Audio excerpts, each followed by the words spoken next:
This essay example, as well as thousands of others, is available in text format on our website for free and without registration. Simply Google Ivy Panda Free Essays.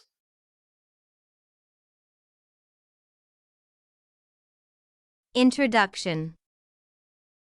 We live in a world where love, care, and intimacy are often taken for granted in favor of the cheap and immediate thrills that our limited time allows. Sometimes, a day passes when we forget to remind each other of our importance in each other's lives. Sometimes, we let our arguments remain unresolved for days because we just have too many things to do. It hurts me to realize that the same love that brought us together is also the same love that tears us apart because we fail to work on our relationship. In order to be fair to each other and not leave us guessing about where we stand or how we expect each other to act within the confines of our marriage, I thought it best that we spell out what our expectations are out of this relationship. I am coming out into the open with you in the hopes that you will do the same with me and thereby help improve our relationship now and in the future. Discussion. First, you should know that I do not believe we should strive to have an argumentless marriage. I want us to argue when there is something we don't agree upon. This exchange of ideas will help us learn more about each other's personality and also help our relationship grow. Experts like Gottman and Silver have expressed the opinion that for a marital relationship to grow, the couple must also display an ever-evolving style of arguing, eventually setting the pace for the relationship. These argument styles are validating, volatile, and conflict-avoiding. I believe our relationship will start with volatile arguments because we will have yet to discover everything we have in common.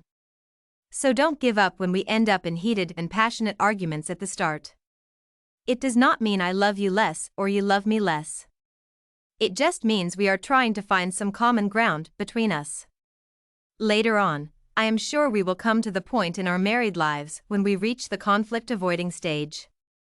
Although it might seem wise at this state for us to agree to disagree, rarely confronting their differences head-on, this will also leave us with plenty of unresolved issues and misunderstandings. Rather than keeping things bottled up inside, I hope that we can instead have valid arguments, which usually exist when couples compromise often and calmly work out their problems to mutual satisfaction as they arise. Don't get me wrong. I realize that the marital vows we took to mean that we have our work cut out for us if our marriage is to survive. That is why I am writing this letter to you. I want you to know that I do not have any unreasonable expectations of married life and how it should be conducted. I was reading another article called Simple Steps for Making Marriage Work, and I came to the understanding that we will both need to see the warning signs when our marriage starts to hit the skids. We need to know how to strike up a conversation concerning a delicate topic with each other. It won't hurt to fire a warning shot at the start and ask me to pay attention to what you are saying. Don't hesitate to tell me to keep an open mind, and I will do the same for you. More importantly, I will practice biting my tongue when it seems like we are escalating into an argument. The one thing I never want either of us to have is regret at having said something in the heat of the moment. Such harsh words will not serve the purpose of helping us grow as individuals within the context of our relationship. Of course, I have certain expectations about our relationship, but I do not see these expectations as permanent and non-negotiable. On my part, I will work hard to stick to the unspoken rules that were established during our courtship stage. I already understand how you expect me to conduct myself, and I hope that you also have an idea of how I expect you to act. There is nothing that we cannot accomplish together as long as we are willing to compromise and work on our problems and misunderstandings. Let me tell you something that shows you that I am in this for the long haul with you. I want to see your insecurities and imperfections. I want you to see mine. Why would I want this? I believe that by acknowledging our imperfections in our lives, we will end up complementing each other's weaknesses and strengths.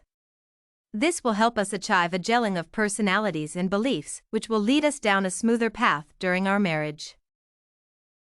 For me, our relationship is a two-way street.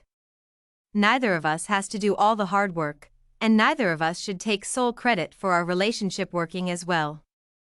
Ours is an equal partnership that will always recognize all the contributions of the other, big or small, towards the success of our partnership. Armed with these informational tidbits, I know that we will be able to resolve any issues in the future that will pose a threat to our relationship bliss. After all, there is no such thing as the perfect relationship. Just the couple that love each other so much that they are willing to go the distance to make sure that they stay with the one they love for as long as it is possible to do so. I am talking, seeing us in a rocking chair surrounded by our grandchildren. Conclusion. I know we share the same vision and that we will work together on this lifelong project of ours. Your spouse for life. This essay on relationships to my beloved spouse on how to love was written and submitted by a student just like you. The Ivy Panda Samples database hosts thousands of works similar to this one, on various subjects. Visit ivypanda.com to find what you are looking for, free of charge.